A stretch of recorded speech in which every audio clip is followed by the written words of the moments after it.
Good evening, everyone.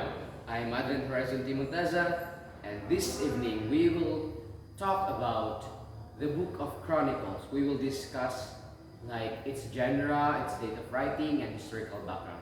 So, join me as we will study about the book of Chronicles. So first is we will discuss its authorship. So the author compiler did not choose to identify himself. He lived during the post-exilic scenes. He mentioned the decree of Cyrus in 2 Chronicles 36, verse 22 to 23. So the author of Chronicles is unknown. So he made himself unknown, that he did not identify himself.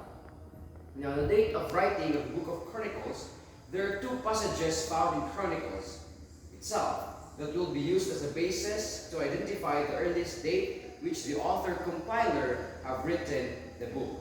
So first passage is 1 Chronicles 3 verse 17 to 24. Narrates the genealogy of the Davidic royal family at least two generations beyond Zerubbabel, and was active during the last quarter of the 6th century. Now the second passage is 1 Chronicles 29 verse 7. It was during the construction of the temple the people were giving darics. Darics was a Persian coin named after Darius.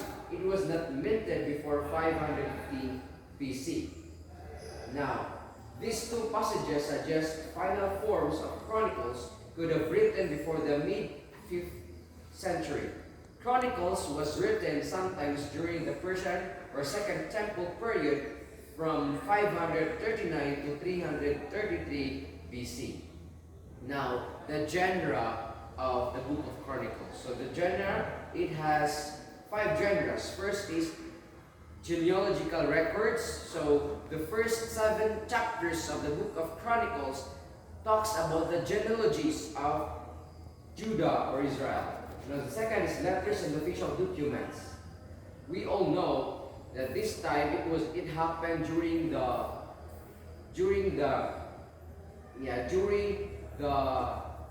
time of Israel and Judah. Now second is the poems, prayers, speeches, and songs, histories, and prophetic writings. So it was history because it talks about the life of Solomon, the lives of David, and the life of kings, and even the lives of Judah, and even the time of the judges. Now, historical background. Genealogies of First Chronicles trace back from the heritage of covenant faith from Adam down to David, with particular attention given to Hebrew patriarchs and the 12 sons of Jacob. Its actual history addresses in the author compiler spans the Hebrew united monarchy from the close of Saul's kingship to the Babylonian captivity of Judah during the 1020 to 586 BC. The account of David's and Solomon's reign are focused on the events and figures with the Ark of Covenant and the construction entitled as dedication for Yahweh's temple. The backdrop of Chronicles writing was during the post-exilic period of Hebrew history, dated to 500, 400, or 300 BC. It was where Judah remained struggling throughout the Persian period, even into the Greek period. Now, its themes. So, worship. First is worship in the Old Testament. Second is chronicler's vocabulary. And third is typology. So, first theme is the worship in the Old Testament. The worship of Yahweh was an integral part of the Chronicles' theocratic ideal for post-exilic Jerusalem.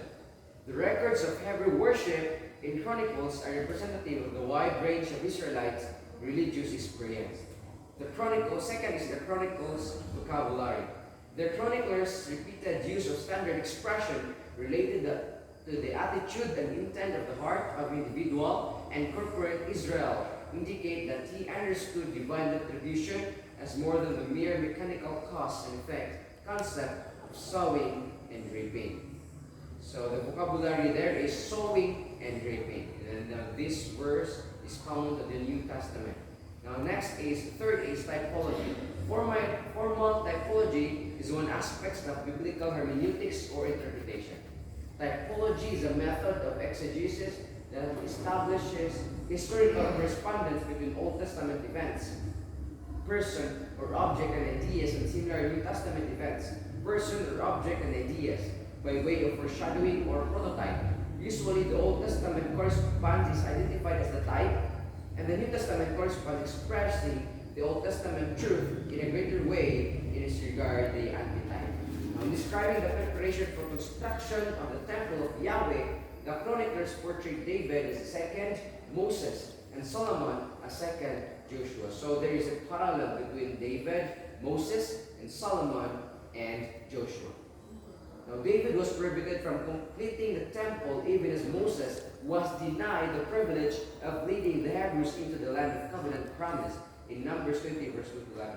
Now Moses was parallel like David because Moses did not enter Canaan. Similar to David, he was not allowed to construct the temple. However, Solomon is parallel with Joshua because Joshua entered Canaan and Solomon was given also the right, or God allowed Solomon to construct the temple of Jerusalem. Okay, next, now the outline. The first is genealogical prologue, the patriarch Israel's son, families of Judah, Simeon, Reuben, Gad, Manasseh. So these are the genealogies part. Now the second is the united monarchy. It was during the David's reign in 1 Chronicles 10 to 29, and in the 7th, in the united monarchy, David's farewell and death during the chapter 29, verse 10 to 13, and Solomon's reign. And third is the story of Judah. Now the issues. So there are issues will be found in the book of Chronicles. Chronicles and Ezra and Nehemiah originally formed a single work. So this, according to some scholars, Ezra, Chronicles, and Nehemiah are formed only in one work. First is Chronicles and the decree of Cyrus, and Ezra begins with it. So it's like the first issue. It's like there is a connection between Chronicles and Ezra. Then the second issue is the apocryphal book 1. Ezra's quote from 2 Chronicles 35 through much of Ezra and Nehemiah. The fact that this book joined Chronicles with Ezra and Nehemiah is understood as evidence of the original situation before the books were divided. And the third is Chronicles and Ezra and Nehemiah share numerous features of vocabulary and syntax. So there are common syntax and there is common vocabulary that will be found in the book of Ezra and Nehemiah, and you can also find it in the book of Chronicles. Now the fourth issue is the book share common ideology and theology, especially their concern with the quote and the use of extensive lists. So that's all. That's the end of our report for the book of Chronicles. I hope that we learned something. Thank you for watching, everyone.